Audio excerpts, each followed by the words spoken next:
الحمد لله رب العالمين الصلاة والسلام على رسول الأمين وعلى آله وصحبه أجمعين إن أريد إلا الإصلاح ما استطعت وما توفيقي إلا بالله عليه توكلت وإليه أنيب رب اشرح لي صدري ويسر لي أمري واحلل عقدة من لساني يفقهوا قولي أعوذ بالله من الشيطان الرجيم إن أولى الناس بإبراهيم للذين اتبعوه وهذا النبي والذين آمنوا والله ولي المؤمنين ودت طائفة من أهل الكتاب لو يضلونكم وما يضلون إلا أنفسهم وما يشعرون يا أهل الكتاب لم تكفرون بآيات الله وأنتم تشهدون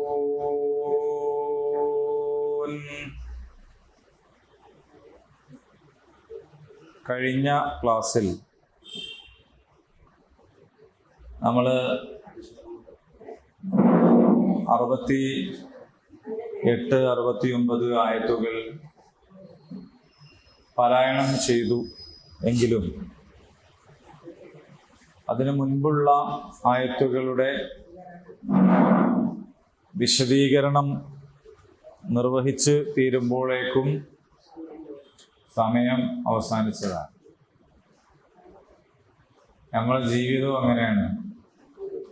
നമ്മൾ വിചാരിച്ചത് മുഴുവനും ആകുന്നതിന് മുമ്പ് സമയം തീർന്നു പോകും. സമയം എന്ന് പറയുന്നത് അൽ വഖ്തു ഹുവൽ ഹയാത്ത് എന്നാണ്. നമ്മുടെ ജീവിതം എന്ന് പറയുന്നത് തന്നെ സമയമാണ്. അതുകൊണ്ട് സമയം ഏറ്റവും നന്നായി പ്രയോജനപ്പെടുത്താൻ ശ്രമിക്കുക. അല്ലാഹു അനുഗ്രഹിക്കുമാറാകട്ടെ. നമ്മൾ പറഞ്ഞുകൊണ്ടിരിക്കുന്ന കാര്യത്തെ സംബന്ധിച്ചുള്ള ശ്രദ്ധ,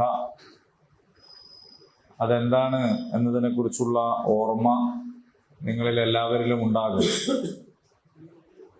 എന്ന് വിചാരിക്കുകയാണ്. നമുക്ക് കഴിഞ്ഞ ക്ലാസ്സുകളൊക്കെ, പ്രത്യേകിച്ചും ആലു ഇമ്രാൻ മുഴുവനായി ഇതുവരെ എടുത്തതെല്ലാം യൂട്യൂബിൽ ലഭ്യമാണ്. അപ്പം അതുകൊണ്ട് മുൻ ക്ലാസ്സുകളൊക്കെ കേട്ടാൽ ഒരു തുടർച്ച നമുക്കുണ്ടാവും ഇൻഷാ അല്ലാഹ്. ഇന്ന ഔലന്നാസ്, തീർച്ചയായും ജനങ്ങളിൽ ഏറ്റവും അടുത്തവർ, ഇന്ന നിശ്ചയമായും, ഔല അടുത്തവര്, അന്നാസ് ജനങ്ങളിൽ, ബി ഇബ്രാഹിം ഇബ്രാഹിമിനോട്, ലല്ലദീന തബഊഹു അദ്ദേഹത്തെ പിൻപറ്റിയവരാകുന്നു. സലാം. മഹാന്മാരായ ആളുകളുടെ പിന്മുറക്കാരാണ് ഞങ്ങൾ എന്ന് അവകാശപ്പെടുന്ന പിൻതലമുറ എല്ലാ കാലത്തും ഉണ്ടായിരുന്നിട്ടുണ്ട്. പക്ഷേ ആ പിന്തുടരുന്നവരും ഈ മുൻഗാമികളും, പറയപ്പെടുന്ന മുൻഗാമികളും തമ്മിൽ എന്താണ് ബന്ധം? അതിനനുസരിച്ചാണ് അവരുടെ അവകാശവാദം സത്യസന്ധമായി തീരുന്നത്. ഇപ്പോ നബിന്റെ കാലത്തൊന്നും അല്ലാതെ നമ്മൾ ജീവിക്കുന്ന കാലത്ത് ഉള്ള കാര്യങ്ങൾ പരിശോധിച്ചാൽ നമുക്ക് കാണാൻ കഴിയും. കള്ള് ചെത്തരുത്, വാങ്ങരുത്, വിൽക്കരുത്, കുടിക്കരുത് എന്നൊക്കെ പറഞ്ഞൊരാള് ഉണ്ടായിരുന്നു അല്ലേ? അദ്ദേഹത്തോട് ചെത്ത് തൊഴിലാളികളായിട്ടുള്ള സ്വന്തം സമുദായക്കാർ ചോദിച്ചു, ഇത് ഞങ്ങളെ കുലത്തൊഴിലാണല്ലോ, നമ്മളെ കുലത്തൊഴിലാണല്ലോ ഗുരു, ഇത് വേണ്ടാന്ന് പറഞ്ഞാൽ പിന്നെ ഞങ്ങൾ എങ്ങനെ ജീവിക്കും? അദ്ദേഹം പറഞ്ഞു, നിങ്ങൾക്ക് ചേറ്റുകത്തിയേക്കാൾ നല്ലത് ക്ഷൗരകത്തിയാണ്. വേറെയും പറഞ്ഞു കേൾക്കുന്നത്, കള്ള് ചെത്താൻ ഉപയോഗിക്കുന്ന ആ കത്തി മുറിച്ച് അതിൻ്റെ ഷെയ്പ്പ് മാറ്റി ക്ഷൗരം ചെയ്യുന്ന കത്തിയാക്കുക എന്നാണ്. അപ്പൊ ആ കത്തി കൊണ്ട് തന്നെ എന്ത് ചെയ്യാം, ആളെ താടി പഠിച്ചു കൊടുത്തിട്ട് നിങ്ങൾക്ക് എന്ത് ചെയ്യാം, ജീവിക്കാം. ജീവിതം മുട്ടിപ്പോകുന്നില്ല എന്ന് അദ്ദേഹം പറഞ്ഞു എന്നാണ്. അദ്ദേഹത്തിന്റെ അനുയായികൾ എന്ന് അവകാശപ്പെടുന്ന ആളുകളാണ് ഇന്ന് കേരളത്തിലെ നല്ലൊരു ശതമാനം ബാറ് നടത്തുന്നത് എന്ന് പറയുമ്പോൾ അവരെന്താണ് അവരുടെ ഗുരുവിനെ ആക്കുന്നത്? അപ്പൊ ഇദ്ദേഹത്തെ കൂടുതലായിട്ട് വായിക്കുകയോ മനസ്സിലാക്കുകയോ ഒന്നും ചെയ്തിട്ടില്ലാത്ത ആളുകള് ശ്രീനാരായണീയരിൽ നിന്നാണ് ശ്രീനാരായണ ഗുരുവിനെ മനസ്സിലാക്കാൻ ശ്രമിക്കുന്നതെങ്കിൽ ശ്രീനാരായണ ഗുരു ആരാണെന്നാണ് വിചാരിക്കുക അല്ലേ? അങ്ങനെയാണ്. അപ്പൊ അത് മനുഷ്യ ചരിത്രത്തിലുടനീളം നമുക്ക് കാണാൻ പറ്റുന്ന ഒരു കാര്യമാണ്. ഇവിടെ ഇബ്രാഹിം അലൈഹിസ്സലാമാണ് നമ്മുടെ കഥാപുരുഷൻ.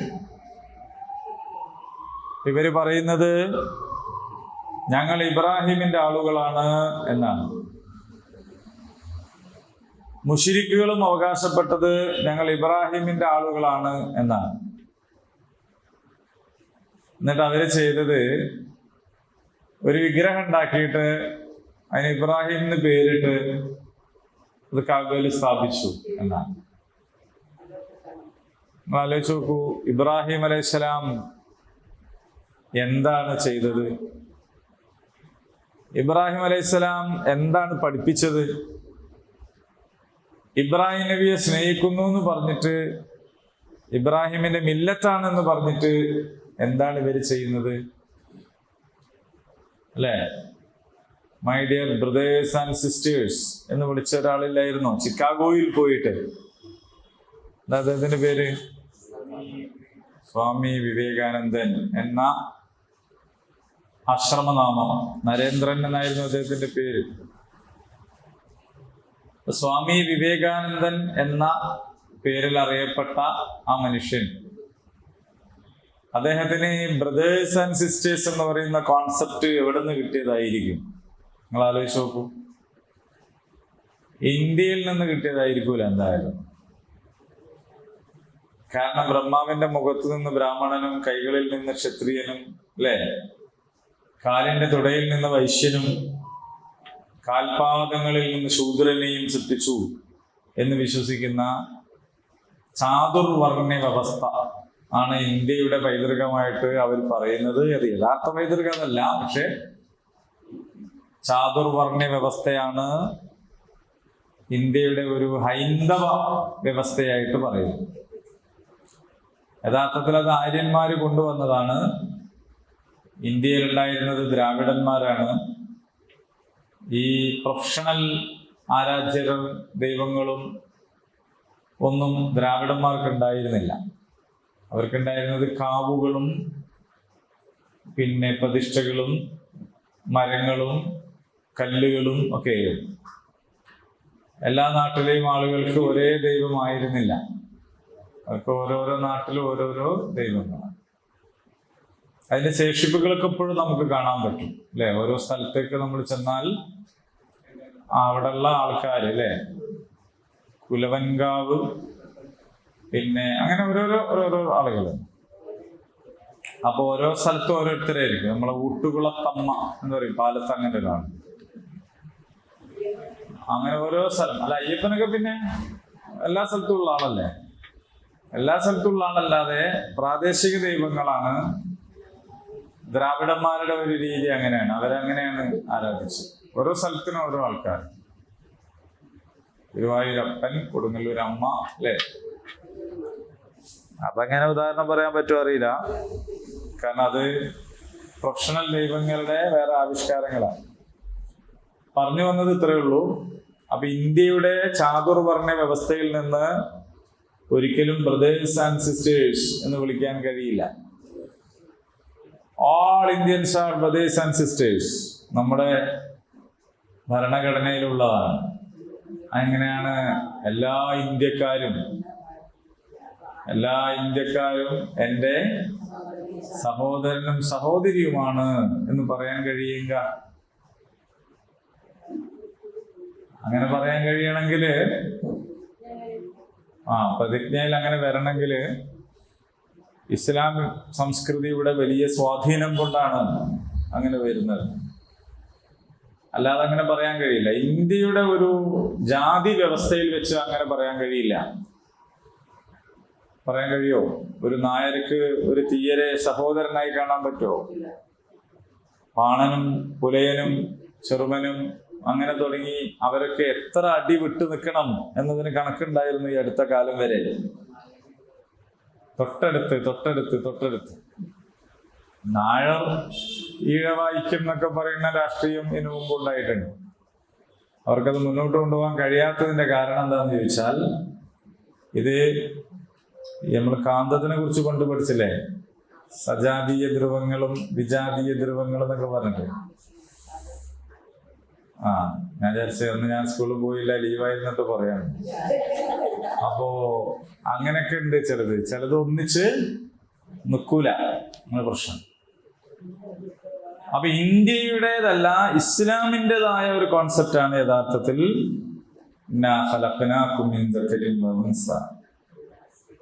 അതാണ് സഹോദരൻ അയ്യപ്പൻ. നിങ്ങൾ കേട്ടിട്ടുണ്ടാവും. അങ്ങനെ ആയിഷ, ഇപ്പൊ ഒരു ആയിഷ പാർട്ടി മാറിപ്പോയില്ലേ, ആയിഷ പോറ്റി. പിന്നെ പോറ്റി എന്ന് പറയുന്നത് പുതിയൊരു ട്രെൻഡാണ്. അവർക്കെങ്ങനെ ആയിഷ എന്ന് പേര് വന്നത്? ആയിഷ എന്ന് മലയാളത്തിൽ പേരില്ല.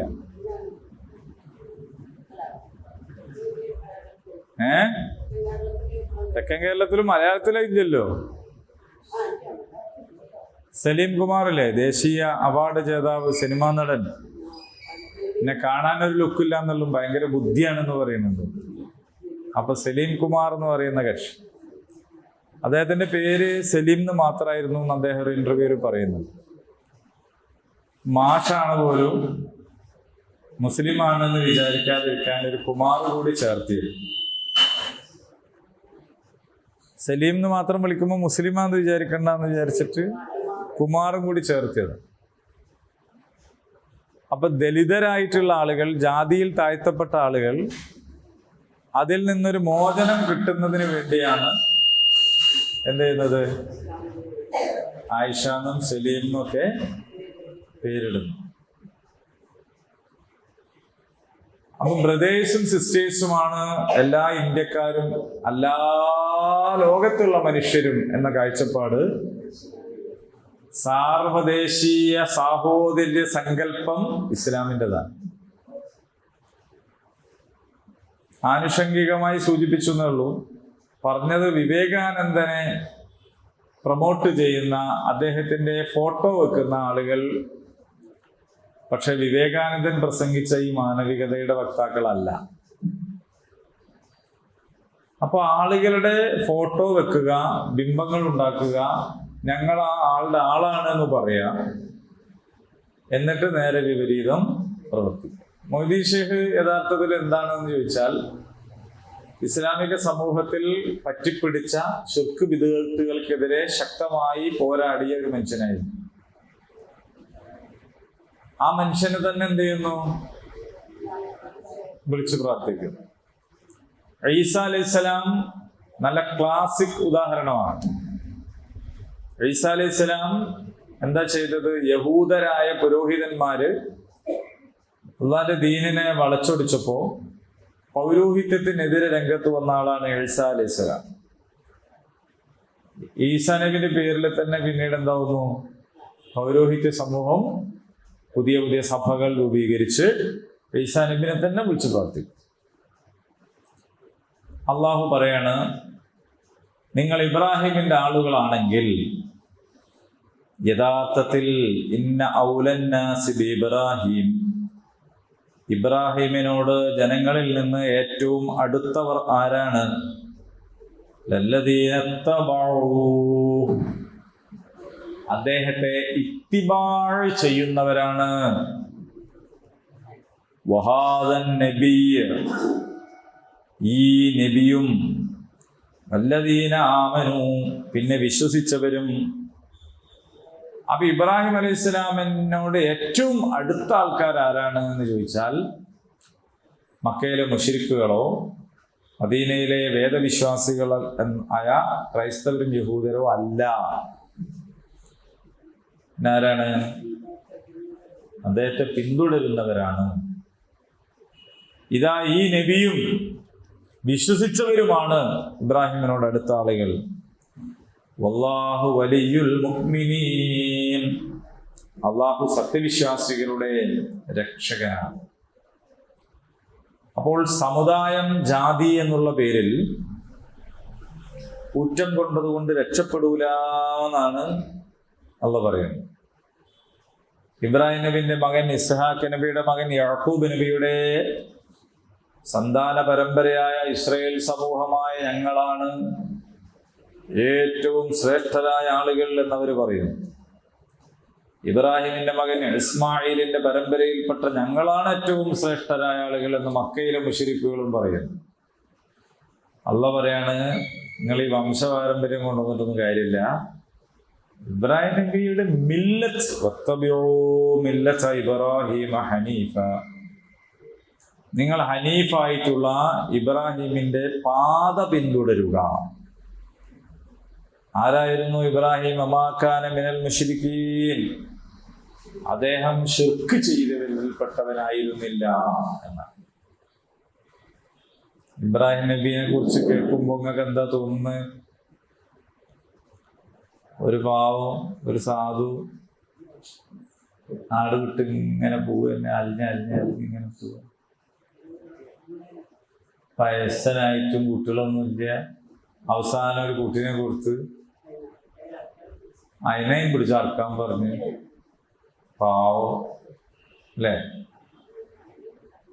പക്ഷേ ഇബ്രാഹിം അലൈഹി സ്വലാം എ വെരി റിച്ച് പേഴ്സൺ, ചരിത്രത്തിൽ നമുക്ക് കാണാൻ പറ്റുന്ന ഇബ്രാഹിം നബിയും ഖുർആൻ പറയുന്ന ഒരു ഇബ്രാഹിം നബി. ഇബ്രാഹിം അലൈഹി സ്വലാമിൻ്റെ അടുത്ത് മലക്കുകൾ വന്ന സന്ദർഭം, മനുഷ്യരൂപത്തിലാണ് അവർ വന്നിരുന്നത്. വന്നത് മലക്കുകളാണ് എന്ന് മനസ്സിലാക്കാതെ ഇബ്രാഹിം നബി അവർക്ക് എന്തു കൊടുത്തു? ആടോ? ആടാണെങ്കിലും പറ്റും, ഒരു കാളനെ പിടിച്ച് അറുത്ത് കൊടുത്തു. അപ്പൊ ഒരു സാധു ആണെങ്കിൽ കാളനെ പോയിട്ട് കോയിനെ കൊടുക്കാൻ പറ്റും. മാത്രമല്ല ഇബ്രാഹിം നബി തന്നെ പോയിട്ട് അർത്ഥതൊന്നല്ല. ഇബ്രാഹിം നബി അതിഥികളോട് സംസാരിച്ചിരിക്കുമ്പോൾ തന്നെ എന്ത് വന്നു? കാളനെ റോസ്റ്റ് ചെയ്ത് കൊണ്ടുവന്നുകൊണ്ട്. അപ്പൊ എന്ത് മനസ്സിലാക്കാം? അദ്ദേഹത്തിന് കാലി സമ്പത്തുണ്ടായിരുന്നു.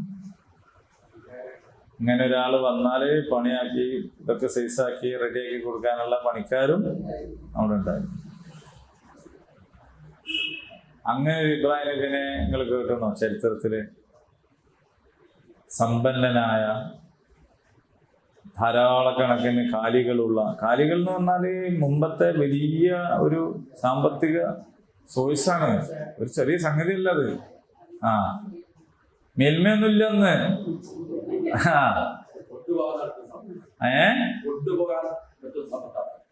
കൊണ്ടുപോകാൻ മൂവ് ചെയ്യാൻ പറ്റുന്ന ഒരു സമ്പത്താണ്. ഭൂമി അവിടെ കിടക്കുവോ? കൊണ്ടുപോയല്ലോ. ഇപ്പൊ ലൂത്ത് നബിക്കും ഉണ്ടായിരുന്നു കുറെ പശുക്കളും ഒക്കെ ഉണ്ടായിരുന്നു. അതിനെയും തെളിച്ചിട്ടാണ് എവിടേക്ക് പോയത്? ഫലസ്തീനിലേക്ക് പോയത്. കാനാൻ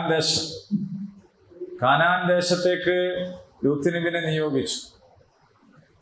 അങ്ങനെ പോയത് ഈ കാലി സമ്പത്തൊക്കെ ആയിട്ടാണ്. അപ്പോ 10 ഉറുപ്പ്യ കയ്യിലുണ്ടാവുക എന്ന് പറഞ്ഞാൽ ഒരു മോശപ്പെട്ട കാര്യമൊന്നുമല്ല. ഹലാലായ മാർഗത്തിലാവണമെന്ന് മാത്രമേ. നല്ല സമ്പാദ്യമായിരിക്കണം, ഹലാലായതായിരിക്കണം, തൊയ്യബായതായിരിക്കണം എന്ന് മാത്രമേ. മക്കളൊക്കെ പറഞ്ഞ് പ്രോത്സാഹിപ്പിക്കണം. ഇനി ബർത്തന്നെന്ന് പറയരുത്. ഒരു ഗൾഫിലോ ഓസ്ട്രേലിയയിലോ UK എവിടാന്ന് വെച്ചാൽ പോട്ടെ.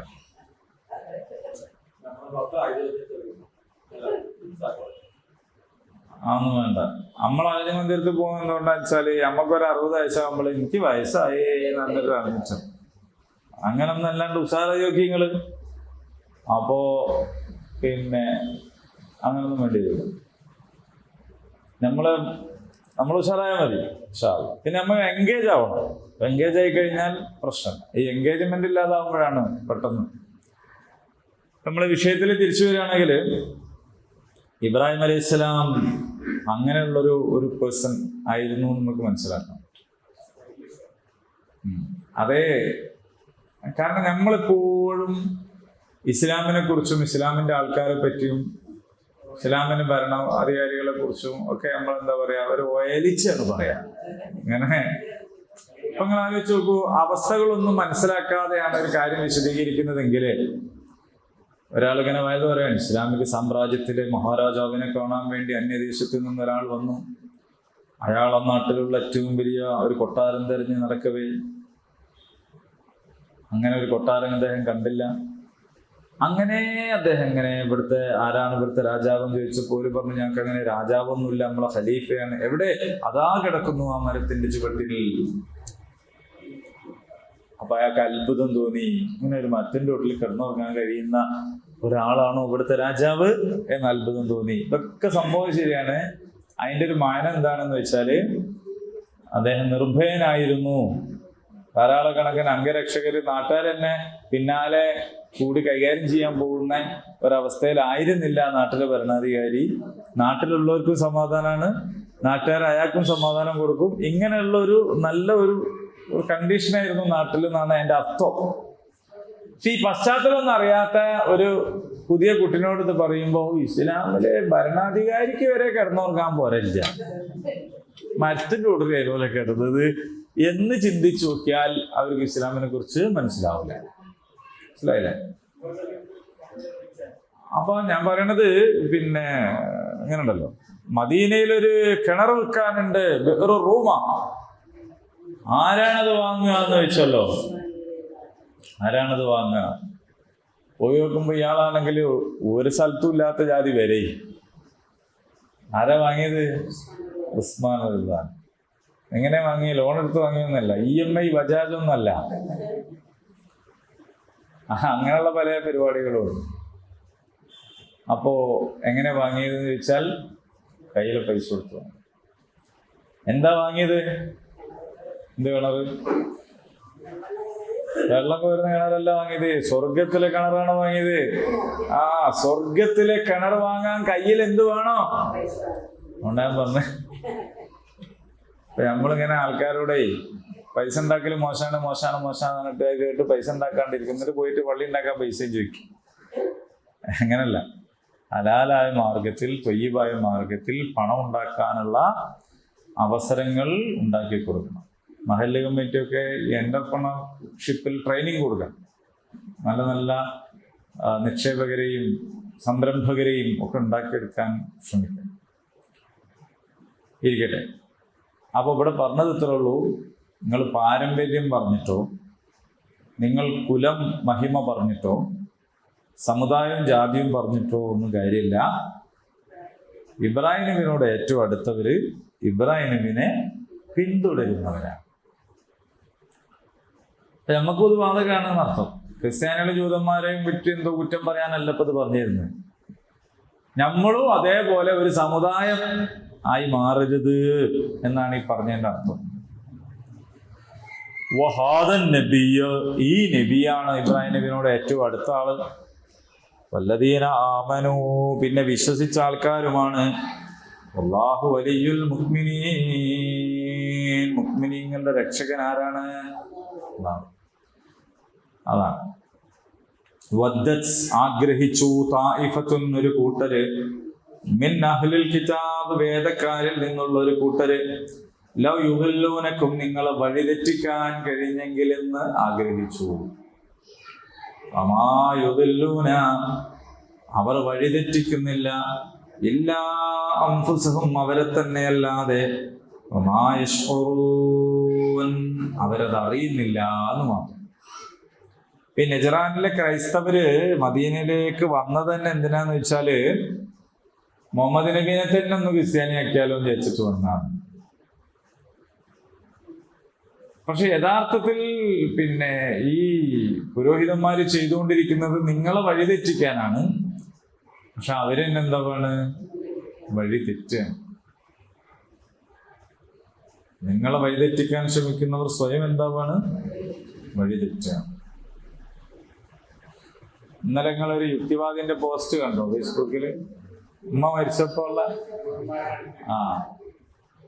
ഉമ്മ മരിച്ചപ്പോ അയാൾ ചെയ്ത പോസ്റ്റാണ്. സുബ്ഹാനല്ലാഹ്. ആരിഫ് ഹുസൈൻ, നല്ല പേരിട്ടുണ്ടല്ലേ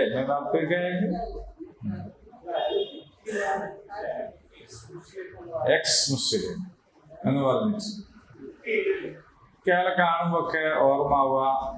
എൻ്റെ പരിചയത്തില് ഒരാള് ഗൾഫിൽ നിന്നും പണിയൊന്നുമില്ലാണ്ട് നാട്ടില് തിരിച്ചു വന്നപ്പോ അയാൾ ഓട്ടോറിക്ഷക്ക് എക്സ് ഗൾഫ് എന്ന് പേരിച്ചു. അപ്പൊ ഈ ആരിഫ് ഹുസൈനെ ഈ എക്സ് കാണുമ്പോൾ അത് ഓർമ്മാവുക. എന്ന് പറഞ്ഞാൽ പുതിയ ഒന്നാണെങ്കിൽ അത് പറഞ്ഞാൽ പോരെ, പിന്നെ ഇത് പറയുന്നത് എന്തിനാണ്? അപ്പൊ അയാളുടെ ഉമ്മ മരണപ്പെട്ടു.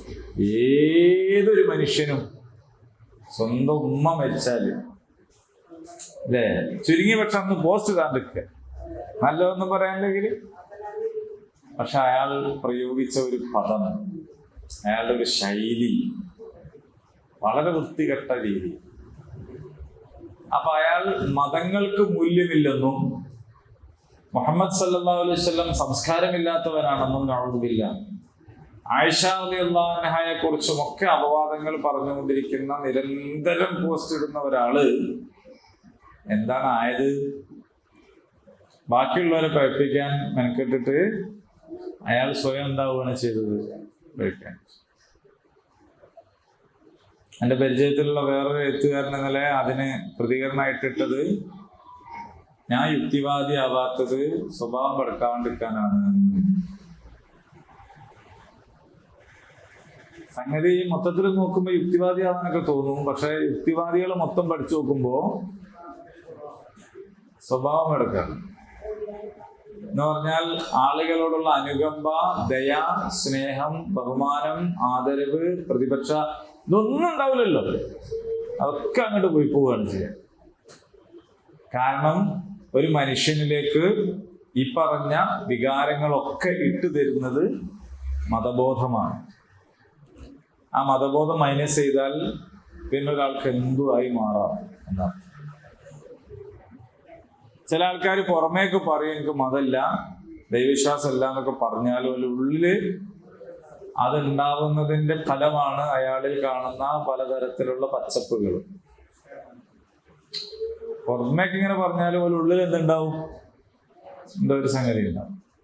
ആ സംഗതി ഇല്ലെങ്കിൽ പുറമെ കാണിക്കാൻ പറ്റാത്തോണ്ടായിരിക്കും. അപ്പൊ നിങ്ങളെ പഴിപ്പിക്കാനാണ് അവർ ശ്രമിക്കുന്നത്. പക്ഷേ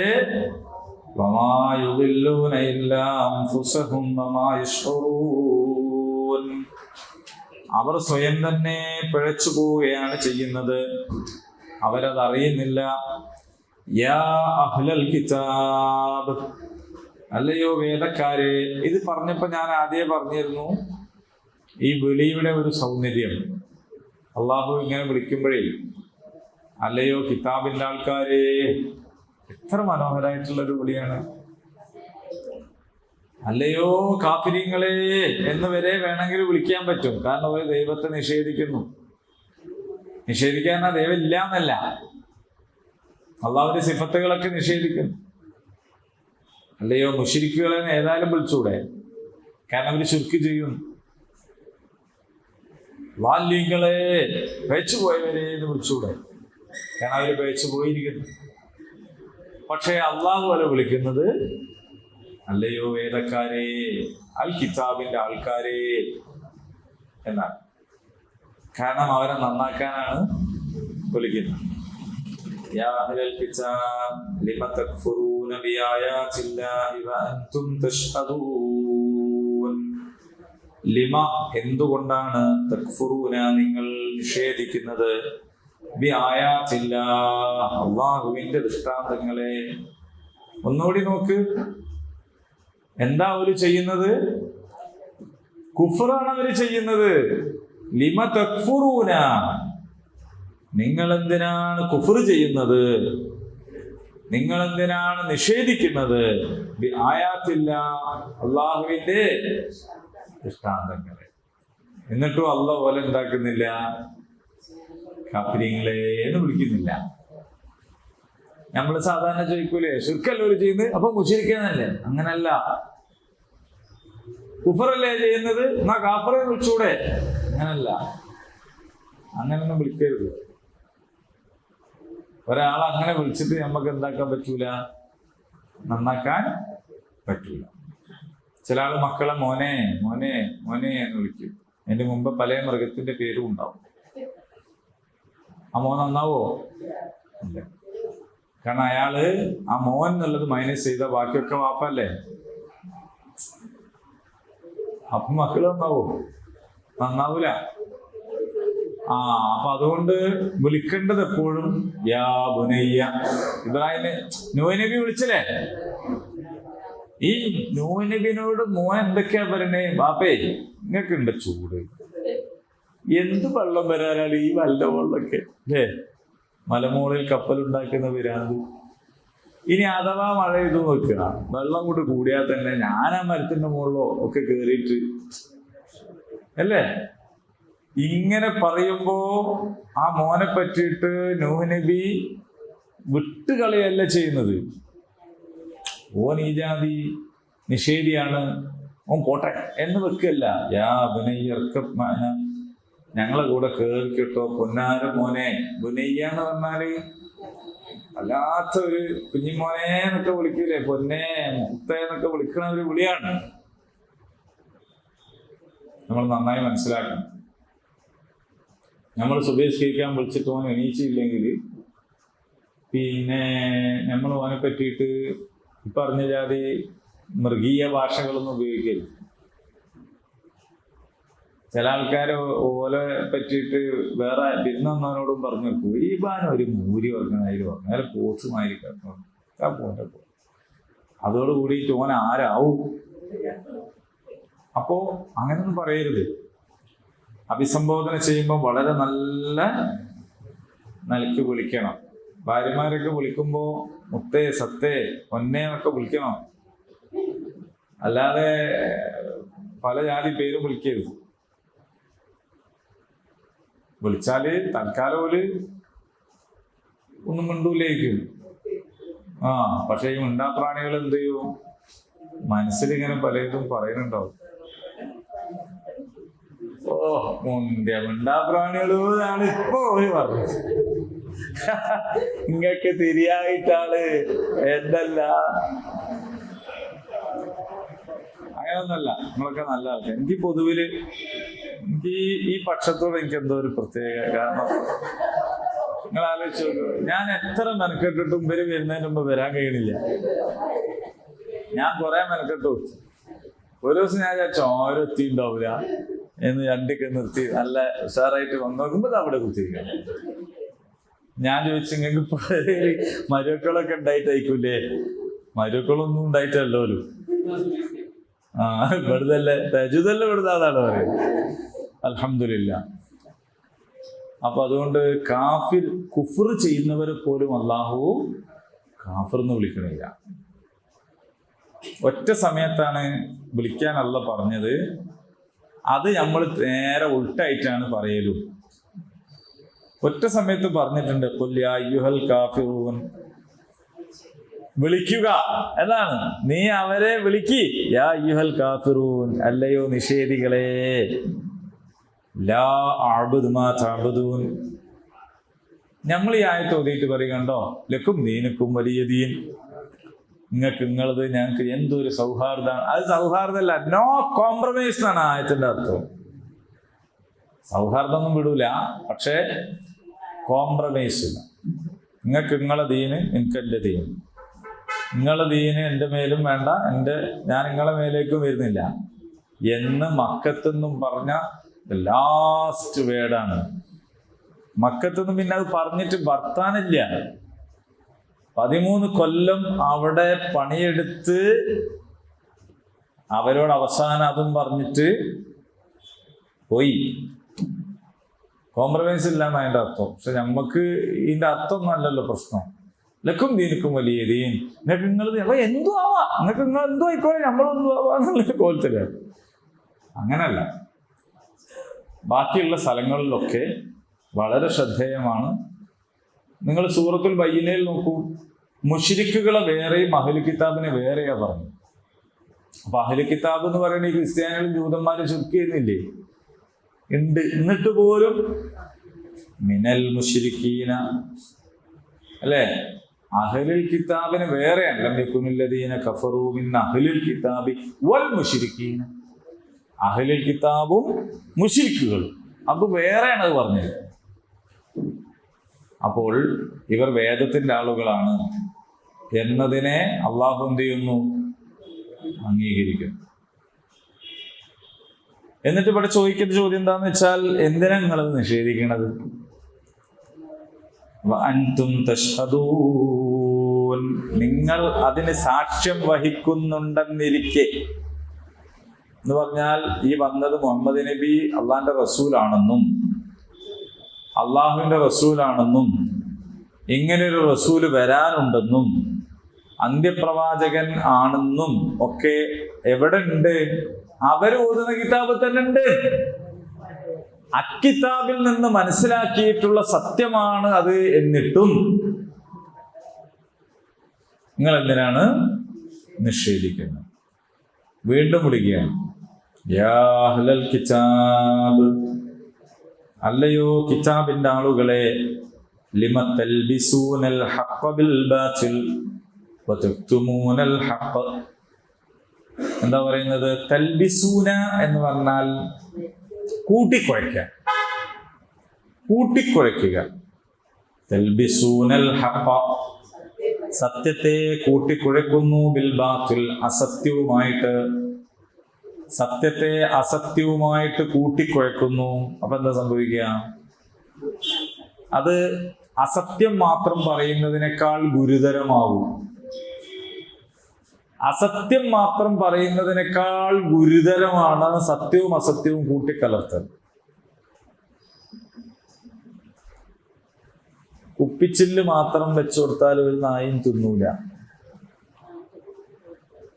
പക്ഷെ അത് നായ്ക്ക് ഇഷ്ടമുള്ള മണമുള്ള കറിയൊക്കെ കൂട്ടി ചോറ് ആദ്യം കുഴച്ചാൽ അതിൻ്റെ അകത്ത് കുപ്പിച്ചില്ല് കുഴച്ചാല് അപ്പൊ അത് നല്ല ഇറച്ചിക്കറിയുള്ള ചോറ്, കുപ്പിച്ചില്ല് രണ്ടും കൂടിയായി. അതായിട്ട് നിങ്ങൾ തിന്നിട്ട് കുടലിലെത്തി പല ജാതി കുളിമാറും. അപ്പോ വിഷം എങ്ങനെയാണ്? ഭക്ഷണത്തിൽ വിഷം കലർത്തുക. വിഷം മാത്രം വെച്ച ആരും അതിനെടുത്തില്ല. ഭക്ഷണവും വിഷവും രണ്ടും കൂടിയായി. അപ്പോൾ സത്യവും അസത്യവും കൂടി കൂട്ടി കുഴയ്ക്കാം. ആശയപരമായി, ആദർശപരമായി ഏറ്റവും ഗുരുതരമായ ഒരു കാര്യമാണിത്. തൗഹീദും ശിർക്കും കൂടി ഏതാണെന്ന് മനസ്സിലാക്കാത്ത കോലത്തിൽ ഇതിനെല്ലാം കൂടി കൂട്ടിക്കുഴയ്ക്കുക. അപ്പോഴാണ് ഏറ്റവും അപകടം. ഒരാള് ശിർക്ക് മാത്രം പറയണതെങ്കിൽ അത് ഐഡന്റിഫൈ ചെയ്യാൻ പറ്റും. നിങ്ങൾ ആധുനിക കാലത്ത് ഇസ്ലാം വിമർശനങ്ങളൊക്കെ എടുത്ത് പരിശോധിച്ചാൽ മനസ്സിലാക്കാൻ കഴിയും. ഈ തൽബിസൂന എന്ന് പറഞ്ഞ ഈ സംഗതിയാണ് അധികം ആളുകളും ചെയ്തുകൊണ്ടിരിക്കുന്നത്. ഹക്കിനെയും ബാത്തിലിനെയും കൂട്ടിക്കുഴയ്ക്കും. അപ്പൊ നമ്മളിങ്ങനെ മൊത്തത്തിൽ ഇങ്ങനെ നോക്കി നോക്കുമ്പോൾ ഹക്ക് ഇങ്ങനെ അവിടെ ഇവിടെ ഒക്കെ ഇങ്ങനെ കാണും. അപ്പൊ അതിനാണ് അതിലപ്പുറം ഉള്ളത് എന്ന് നമ്മൾ വിചാരിക്കും. യഥാർത്ഥത്തില് ഹക്കായിരിക്കൂല അത്. അപ്പൊ വേദക്കാരായ ആളുകൾ ചെയ്തിരുന്ന ഒരു പണിയാണിത്. നിങ്ങൾ എന്തിനാണ് സത്യത്തെ അസത്യവുമായി കൂട്ടിക്കുഴക്കുന്നത്? എന്നിട്ട് അല്ലാഹു ചോദിക്കുകയാണ്, വതക്തുമൂനൽ ഹഖ്ഖ വഅൻതും തഅലമൂൻ. അറിഞ്ഞുകൊണ്ടെന്തിനാണ് നിങ്ങൾ സത്യത്തെ മറച്ചു വെക്കുന്നത്? പുരോഹിതന്മാരൊക്കെ ചെയ്യുന്ന പണി ഇതാണ്. നമ്മളെ സമുദായത്തിലെ പുരോഹിതന്മാരൊക്കെ ചെയ്യുന്ന പണി ഇതാണ്. അവരിങ്ങനെ സംസാരിക്കുമ്പോൾ അവരിങ്ങനെ പറയും മുത്തുനബിയോടുള്ള ഹുബ്ബ്, സുന്നത്ത് ജമാഅത്തിനോടുള്ള വല്ലാത്ത ഇഷ്ടം. ഇതൊക്കെ ഇങ്ങനെ പറയുന്ന കേട്ടാല് ആരും വിചാരിക്കും നേരെന്നല്ലേ. പക്ഷെ അവരതിൻ്റെ ഉള്ളിലൂടെ എന്ത് ചെയ്യും? ഈ പറഞ്ഞ ശുർക്കും സാധനങ്ങളൊക്കെ സാൻഡ്വിച്ച് ചെയ്ത് തരും. ഭയങ്കരമായ അബദ്ധമാണ്, അപകടമായ ഒരു സംഗതിയാണ്. അതുകൊണ്ടാണ് യാത്രക്കാരികളായ സ്ത്രീകൾക്ക് നിസ്കരിക്കാനുള്ള സൗകര്യം. യാത്രക്കാരികൾ എന്ന് പറഞ്ഞാൽ തന്നെ സ്ത്രീകളാട്ടോ. യാത്രക്കാരികളായ സ്ത്രീകൾ എന്ന് പറഞ്ഞിട്ട് ഇല്ല ചെയ്യും. പിന്നെയും ഉറപ്പിച്ച് പറയുന്നതേ ഉള്ളൂ. സ്ത്രീകൾ ആയാൽ പോരാ, യാത്രക്കാരികളാവണം, എന്നാലേ ഇവിടെ കയറാൻ പറ്റുള്ളൂ. അതെന്നെ പള്ളിയിലല്ല, പുറത്ത് വേറൊരു സ്ഥലത്താണ്. വൃത്തിയൊന്നും ആവശ്യമല്ല. വൃത്തിയും മനയും സുരക്ഷിതത്വവും ഒന്നും ആവശ്യം. പള്ളിയിൽ പോകാത്തത് എന്താ? ഫിത്തിന് ഭയന്നിട്ട്. പള്ളിക്കാട്ടിന്റെ മൂലക്കിൽ വൃത്തിയാക്കാത്ത ഈ സ്ഥലത്ത് പോണതോ ഫിത്തിന് ഇല്ല. ഒരു കാര്യം മാത്രം പറയാം. അള്ളാഹുവിനെ അല്ലാതെ വിളിച്ച് പ്രാർത്ഥിക്കുന്ന വിഷയത്തിൽ അവര് ചെയ്തുകൊണ്ടിരിക്കുന്നത്, അവരെന്താണ്, ഞങ്ങൾ ഇസ്ലാമാണ് പറയുന്നത് എന്ന് പറഞ്ഞിട്ട് അതിൽ പൊതിഞ്ഞാണ് അനിസ്ലാമികത വിതരണം ചെയ്തുകൊണ്ടിരിക്കുന്നത്. അപ്പൊ ഇത് പുരോഹിതന്മാർ ചെയ്യുന്ന ഒരു പണിയാണ്. അല്ലെങ്കിലും ഈ കിതാബിന്റെ ആൾക്കാര് എന്ന് പറയുന്നത് നമ്മളുടെ മുൻഗാമികൾ തന്നെയാണ്. അങ്ങനെ ആവരുത് എന്ന് പറയാനുള്ള ഒരു കേസ് സ്റ്റഡിയാണ് യഥാർത്ഥത്തിൽ ഈ നടത്തുന്നത്.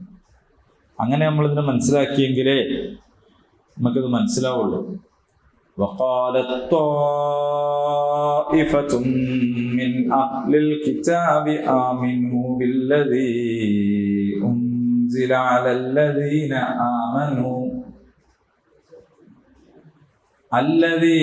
آمنوا وجه النهار واكفروا آخره لعلهم يرجعون. വഖാലത്ത് പറഞ്ഞു, തായിഫത്തുൻ ഒരു വിഭാഗം. എന്താ പറഞ്ഞത്? മിൻ അഹ്ലിൽ കിതാബ്, അഹ്ലുൽ കിതാബിൽ നിന്നുള്ള വിഭാഗം. ആമിനൂ നിങ്ങൾ വിശ്വസിക്കുക, ബില്ലദീ ഉൻസില അലല്ലദീന ആമനൂ വിശ്വാസികൾക്ക് അവതീർണമായതിൽ നിങ്ങൾ വിശ്വസിക്കുക. വജഹൻ നഹാർ പകലിന്റെ തുടക്കത്തിൽ, ആരംഭത്തിൽ, അതിന്റെ മുഖത്ത്, പകലിന്റെ മുഖത്ത് എന്ന് പറഞ്ഞാൽ പകലിന്റെ വഖ്ഫുറൂ എന്നിട്ട് നിങ്ങൾ നിഷേധിക്കുകയും ചെയ്യുക. ആഖിറഹു ആ പകലിന്റെ അവസാനത്തിൽ നിങ്ങൾ നിഷേധിക്കുകയും ചെയ്യുക. ലഅല്ലഹും യർജിഊൻ ആ വിശ്വാസത്തിൽ നിന്ന് മടങ്ങുന്നവരായേക്കാം അവര്. എന്തായി പറഞ്ഞത്? വേദക്കാരിലൊരു കൂട്ടർ പറയാണ്, ഈ വിശ്വാസികൾക്ക് അവതീർണമായതിൽ പകലിന്റെ പ്രാരംഭത്തിൽ നിങ്ങൾ വിശ്വസിച്ചു കൊള്ളുക, പകൽ അറുതിയിൽ അതിനെ തള്ളിപ്പറയുകയും ചെയ്യുക. അതുകൊണ്ട് ആ വിശ്വാസികൾ നമ്മളിലേക്ക് തിരിച്ചു വന്നേക്കാം. അപ്പൊ സംവാദമൊക്കെ നടത്തി കാര്യമില്ല എന്ന് മനസ്സിലായി, ഒക്കെ ചെയ്തല്ലോ ഒരു കൂട്ടര്. പിന്നെയും നിങ്ങൾ വരി, നമുക്ക് രണ്ടു കൂട്ടർ യോജിപ്പുള്ളതിൽ വരി എന്നൊക്കെ പറഞ്ഞ് പിന്നാലെ പോയല്ലോ. നന്ന ചുരുങ്ങിയത് ഞങ്ങൾ മുസ്ലിങ്ങളാണെന്നുള്ളത് നിങ്ങൾ സാക്ഷ്യം വഹിക്കെങ്കിലും ചെയ്യുന്നൊക്കെ പറഞ്ഞു. ഇവരൊരു ഐഡിയ എടുക്കുകയാണ്, ഞമ്മക്ക് രാവിലെ മുസ്ലിം ആവാം. അപ്പൊ എല്ലാ മുസ്ലിങ്ങളും എന്താക്കൂ? ഇവര് മുസ്ലിങ്ങളായി എന്നല്ലേ വൈകുന്നേരം നമുക്ക് നിഷേധിക്കാം. അപ്പൊ ആൾക്കാരെന്താ പറയാ? ഓല് മാറിയെന്നല്ല പറയാ. കണ്ടില്ലേ, അറ്റിങ്ങൾ ആളെ പോയപ്പോ അവൾക്ക് ശരിക്കും ഇത് മനസ്സിലായത്. കൂടെ കിടന്നവർക്കല്ലേ രാപ്പനെ അറിയുള്ളൂ. അതുകൊണ്ട് പോലെ അവിടുന്ന് രക്ഷപ്പെട്ടു പോന്നു എന്നാണ് പറയുന്നത്. മനസ്സിലായെങ്കിൽ ഒരാൾ ഇന്ന് വന്നു നോക്കുമ്പോൾ നമുക്ക് ഭയങ്കര സന്തോഷം, ആഹ്ലാദം, എല്ലാവരും കൂടി. വൈകുന്നേരം പോലെ എന്തൊക്കെയാണ് മാറിയ ആളെന്താ സാധാരണ എനിക്ക് പറയാ, ഓ ഓന് നിലപാടില്ല എന്നല്ല പറയാ, ഉടനെ പറയുന്നതാണ് കണ്ടില്ലേ, അതിൻ്റെ അകത്തൊന്നും ഇല്ലാന്ന് ഇപ്പൊ നിങ്ങൾക്ക് മനസ്സിലായില്ലേ. ഈറ്റിങ്ങളെല്ലാം കൂടി ആയിട്ട് അങ്ങോട്ട് പോയതേനും പോയപ്പോ മനസ്സിലായി അതെന്താണ് ഒന്നല്ല എന്ന് മനസ്സിലായി, ഇവിടെ രക്ഷപ്പെട്ടു പോകും. ഇങ്ങനെ ചീത്തപ്പേരുണ്ടാക്കിയിട്ട് പ്രയാസപ്പെടുത്തിയാൽ അവരും കൂടി എന്ത് ചെയ്തോളൂ, നമ്മളെ കൂടെ ഇങ്ങ് പോന്നോളൂ എന്ന് പറഞ്ഞു. അതിനോടൊക്കെ മറുപടി പറയുന്നുണ്ട്. ആ മറുപടി നമുക്ക് അടുത്ത ആഴ്ച പഠിക്കാം ഇൻഷാ അല്ലാഹ്. 72ാമത്തെ ആയത്താണ് എത്തിയത്. അടുത്ത ക്ലാസ് മുതൽ നമ്മൾ ലേശ സ്പീഡിൽ പോട്ടോ, സമ്മതല്ലേ? നിങ്ങളെല്ലാവരും റെഡി ആയിട്ട് ഒരുങ്ങി വരണം. വണ്ടി സ്പീഡിൽ പോകാൻ നേരത്ത് നമ്മളോട് ഡ്രൈവർ പറയില്ലേ പിടിച്ചിരുന്നോളാൻ, അല്ലേ? നല്ല പോകുമ്പോൾ പറയോ ഇല്ല, അവ ലേശം പിടിച്ചിരുന്നോളി, നമുക്ക് കുറച്ച് മുന്നോട്ട് പോകണം ഇൻഷാ അല്ലാഹ്. അള്ളാഹുവിൻ്റെ അനുഗ്രഹത്താൽ നമ്മൾ ഇത്രയും ആയത്തുകളിലേക്ക് മുന്നോട്ട് പോയി, നമ്മൾ പഠിച്ചുകൊണ്ടിരിക്കുന്നുണ്ട്. ഞാൻ നിങ്ങൾക്ക് നടത്തിയൊരു മത്സരത്തിൻ്റെ റിസൾട്ടാണ് ഈ കാണുന്ന സമ്മാനങ്ങൾ. ചെറിയൊരു സംഗതിയൊന്നുമല്ല, വലിയ കാര്യമാണ്. വലിയ കാര്യത്തിൽ എഴുതിയവരാണ് വിളവന്മാർ, എഴുതാത്തവർ വിളവന്മാരാണെന്ന് വിചാരിക്കുന്നുണ്ടെങ്കിൽ അത് വെറും ഒരു തെറ്റിദ്ധാരണ മാത്രമാണ്. കാരണം ഞങ്ങൾ എഴുതിയിട്ടൊന്നുമില്ലല്ലോ എന്ന് വിചാരിക്കണ്ട, ഇതിൽ പരിശ്രമമാണ് ഏറ്റവും പ്രധാനം. അപ്പോൾ അതുകൊണ്ട് ഇത്രയും കൂടുതൽ ആളുകൾ ഇവിടെ ഉണ്ടായിട്ട് നമുക്ക് കിട്ടിയ എൻട്രി വളരെ കുറച്ചാണ്. 1, 2, 3, 4, കഴിഞ്ഞ ആഴ്ച കിട്ടിയ 1, അങ്ങനെ 5 എണ്ണമാണ് നമുക്ക് കിട്ടിയത്. കഴിഞ്ഞ ആഴ്ച കിട്ടിയതിനെ നമ്മൾ മത്സരത്തിൽ പെടുത്തൂല, അത് പ്രോത്സാഹനം എന്നുള്ള പെടുത്തു. കാരണം ഫസ്റ്റ് ചാൻസ് മത്സരമൊക്കെ പിരിഞ്ഞുപോയി അതിൻ്റെ ശേഷമാണ്. എന്നാലും പ്രോത്സാഹനം ഉണ്ട്, നേരത്തിന് തരാൻ കഴിഞ്ഞില്ലെങ്കിലും ഞാൻ ഈ ഒരു സംരംഭത്തിൻ്റെ ഭാഗമാവണം എന്ന് കരുതുക എന്ന് പറയുന്നത് വലിയൊരു സംഗതിയാണ്. എനിക്കിപ്പോൾ അതിനൊന്നും കഴിയൂല, ഞാനിങ്ങനെ ക്ലാസ്സിന് വരാം, അതെന്നെ വലിയൊരു സംഗതിയാണ് എന്ന് വിചാരിക്കുന്നവരാണ് ബാക്കി എല്ലാവരും എന്ന് ഞാൻ പറയണില്ല. ഞാൻ പറയാണ്ട് തന്നെ നിങ്ങൾ അങ്ങ് മനസ്സിലാക്കിയാൽ മതി. അപ്പോൾ അതുകൊണ്ട് ബാക്കിയുള്ള ആളുകളെല്ലാവരും പിന്നെ ഒന്നും കൂടി ഉഷാറാവണം. എന്നത് എഴുതുക എന്നൊന്നുമില്ല, നമ്മളൊരു ഉണ്ടല്ലോ ഒന്ന് ശ്രമിക്കുക, അല്ല ടീച്ചറെ? അതൊരു പ്രത്യേക സംഗതിയല്ലേ. ആ ടീച്ചർക്ക് എഴുതാൻ ആവായിട്ടാണ്. അപ്പോൾ നമ്മൾ തരുന്ന ഒരു ചെറിയൊരു അസൈൻമെന്റ്, നമ്മൾ പരീക്ഷ നടത്തണില്ല, ചോദ്യം ചോദിക്കണില്ല, ബെഞ്ചുമ കയറ്റി നിർത്തുന്നില്ല, അടിക്കുന്നില്ല, അമ്പോഷണം എഴുതിക്കണില്ല, ഒന്നുമില്ല. നമ്മൾ വളരെ ഉദാര വ്യവസ്ഥയിലാണ് പോകുന്നത്. അപ്പോൾ അതുകൊണ്ട് അടുത്ത ഇതേപോലെയുള്ള ഒരു പരിപാടി എല്ലാവരും പങ്കെടുക്കണം. എല്ലാവരും തരാത്തോണ്ട് എനിക്ക് സൗകര്യം, വേറെ കാര്യം. ഞാനിതെല്ലാം വായിക്കണ്ടേ? അപ്പൊ അത് വേറെ കാര്യം. ഞാൻ എനിക്ക് സൗകര്യത്തിനല്ല പറയണേ. ഇൻഷാ അല്ലാഹ്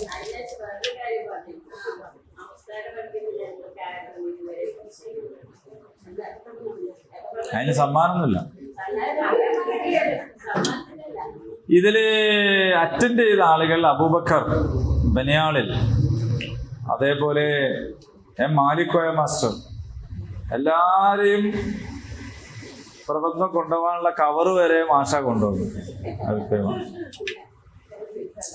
അല്ലെങ്കിൽ ഞാൻ ആ കവറും ഇതെല്ലാം കൂടി കൊണ്ടുപോകേണ്ടി വരുന്നത്. അപ്പൊ പ്രസിഡന്റും സെക്രട്ടറിയും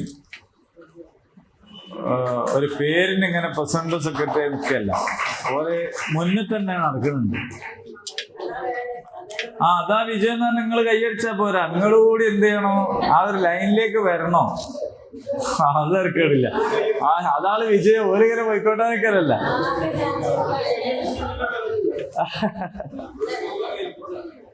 നിങ്ങളെല്ലാം കൂടി ഓലെ ഏൽപ്പിച്ചതാ അല്ലേ? ഓക്കെ. പ്രസിഡന്റ് സെക്രട്ടറി പിന്നെ തന്നത് സുഹറ. സുഹറ. പിന്നെ തന്നത് പിന്നെ ഫെബിന. ഫെബിനയുടെ വല്ലാത്തൊരവസ്ഥയാണല്ലോ.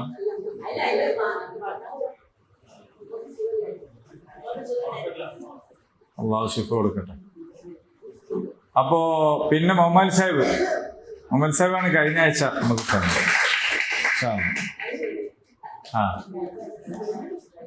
അപ്പോ ഞാന് സ്വന്തം നോക്കി ഞാൻ തന്നെ മാർക്കിട്ട് ഫസ്റ്റ് സെക്കൻഡ് തേർഡ് തീരുമാനിച്ചതല്ല. അങ്ങനല്ലോ. അത് അങ്ങനെ വരുമ്പോ എന്താ വെച്ചാൽ ഇനിയിപ്പോ എനിക്ക് നിങ്ങളൊക്കെ അറിയാലോ, പേരൊക്കെ അറിയാം, ആൾക്കാരെ അറിയാം. നമ്മളിപ്പോ സാധാരണ പരീക്ഷയൊക്കെ നടത്തുമ്പോ നമ്പർ മാത്രം ആളറിയാണ്ടിരിക്കാൻ വേണ്ടിയിട്ട് ഇതൊക്കെ നിങ്ങളൊക്കെ എനിക്ക് അറിയാലോ. അപ്പൊ ഞാന് വല്ല ദുസ്വാധീനങ്ങൾക്കും വശംവദനായെങ്കിലോ എന്ന് എന്നെ കുറിച്ച് തന്നെ ഞാൻ ഭയപ്പെട്ടത് കൊണ്ട് വേങ്ങര സ്കൂളിലുള്ള ഒരധ്യാപകൻ പിന്നെ ആണ് ഇത് വാല്യുവേഷൻ ചെയ്തത്. ഇതിനെ പറ്റിയൊക്കെ നല്ല അഭിപ്രായം പറഞ്ഞിട്ടുണ്ട്. പിന്നെ ഖുർആൻ ഷരീഫിന്റെ അധ്യാപകനും ഖത്തീബും ഒക്കെ ആയിട്ടുള്ള അദ്ദേഹം നമുക്ക് വേണ്ടി ഈ പണി എടുത്തു തന്നതാണ്. ഞാൻ അതിലൊരു സൂക്ഷ്മത അങ്ങനെ കാണിച്ചതാണ്. അപ്പോൾ അതും കൂടി നിങ്ങളെ അറിയിക്കുകയാണ്. അപ്പോൾ 2 കാര്യമാണ്. ഒന്നിൻ്റെ സൂക്ഷ്മത നിങ്ങളെ അറിയിക്കലും, 2 ഈ ഫസ്റ്റും സെക്കൻഡും തേർഡിലും ഒന്നും എനിക്കെത്തില്ല, ഉത്തരവാദിത്തമില്ല എന്ന് പറയലാണ്. ഇതാരെ സമ്മാനം കൊടുക്കുക? ഞാൻ തന്നെ എല്ലാം ചെയ്യുന്നത്.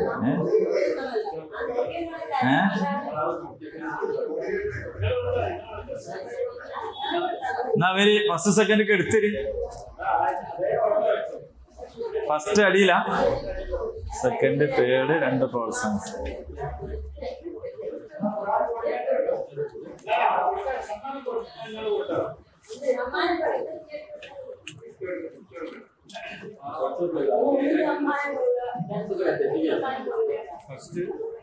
ഒരു ഫോട്ടോ എടുക്കേ, സമ്മാനം കൊടുക്കണേ. അപ്പോ ആർക്കോ മത്സരത്തിൽ പങ്കെടുത്ത ആർക്കോ സങ്കടം ഉണ്ടാവരുത്, പങ്കെടുക്കാത്തവർക്ക് മാത്രമേ സങ്കടം ഉണ്ടാവാൻ പാടുള്ളൂ. സങ്കടത്തിന് അവകാശം പങ്കെടുക്കാത്തവർക്കാണ്. ബാക്കി എല്ലാവരും പങ്കാളിത്തം എന്ന നിലയിൽ 1ാം സ്ഥാനം തന്നെ നേടിയിട്ടുണ്ട്. എല്ലാവരും പങ്കാളികൾ എന്നുള്ള നിലയിൽ ഇൻഷാ അല്ലാഹ്. അതിനെല്ലാവർക്കും ഒരു ക്ലാപ്പ് കൊടുക്കി. നല്ല ഇൻഷാ അല്ലാഹ്. ഓക്കെ. പക്ഷെ എഴുതിയത് വായിച്ചിട്ട് അധ്യാപകൻ പിന്നെ 1ാം സമ്മാനം കൊടുക്കാൻ നിർദ്ദേശിച്ചിട്ടുള്ളത് കെ സുഹറ. മാഷാ അല്ലാഹ്. വെരി. ഞാൻ ആലോചിച്ചു എനിക്ക് എന്തെല്ലാം ഭാഗ്യമുള്ളത് കുറച്ചാണ്.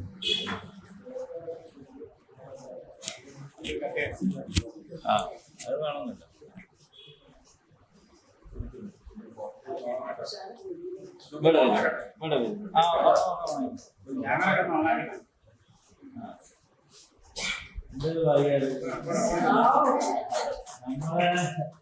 ഉമ്മന്റെ പ്രായം നാളെ പഠിപ്പിക്കുക, ചോദ്യം ചോദിക്കുക,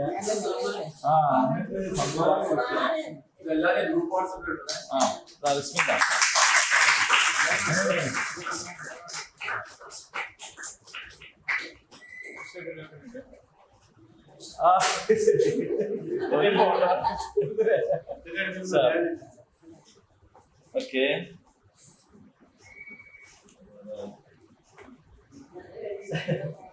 രണ്ടാമത്തത് ഫെബിന.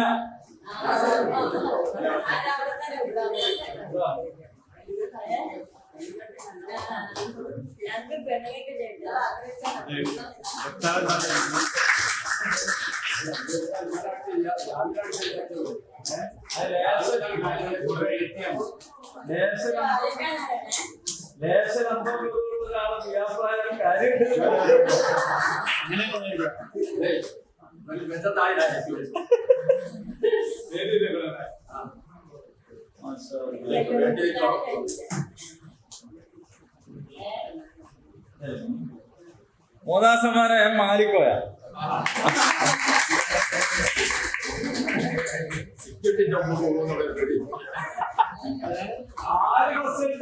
സെക്രട്ടറി മുന്നിൽ പോകുന്നുണ്ട്.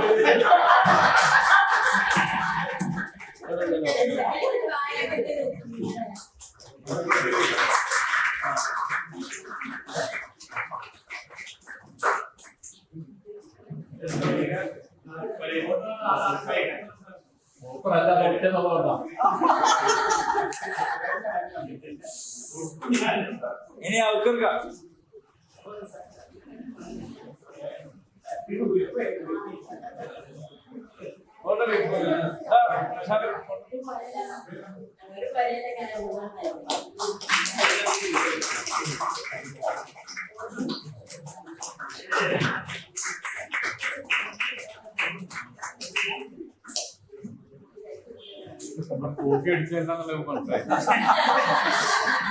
സത്യസന്ധത തെളിയിക്കപ്പെട്ടതല്ല. മുഹമ്മദ് സർ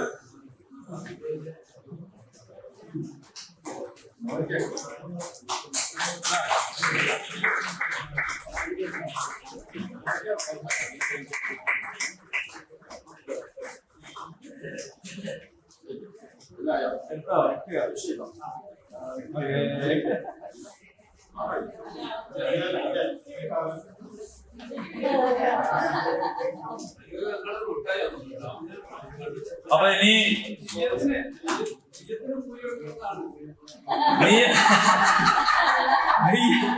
നീയത്തിന്റെ കൂലി പരലോകത്ത് കിട്ടും. ഇവിടെ നീയത്തിന് ഒരു കൂലി ഇവിടെ കിട്ടൂല. നീയത്തിന് കൂലിയാവില്ല.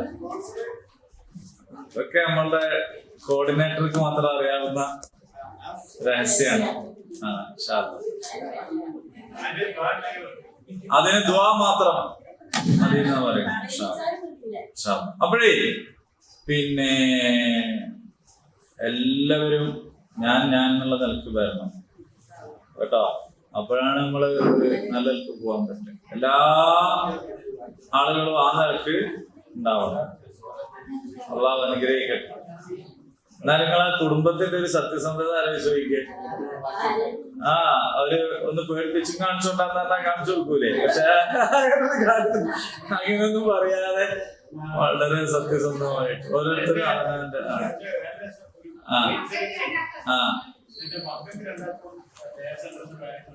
വേറെ കിട്ടിയില്ലേ. അള്ളാഹു അനുഗ്രഹിക്കട്ടെ. അള്ളാഹു തൗഫീഖ് ചെയ്യട്ടെ. اللهم ربنا تقبل منا انك انت السميع العليم وتب علينا انك انت التواب الرحيم. ربنا آتنا في الدنيا حسنة وفي الآخرة حسنة وقنا عذاب النار. آمين. الحمد لله رب العالمين.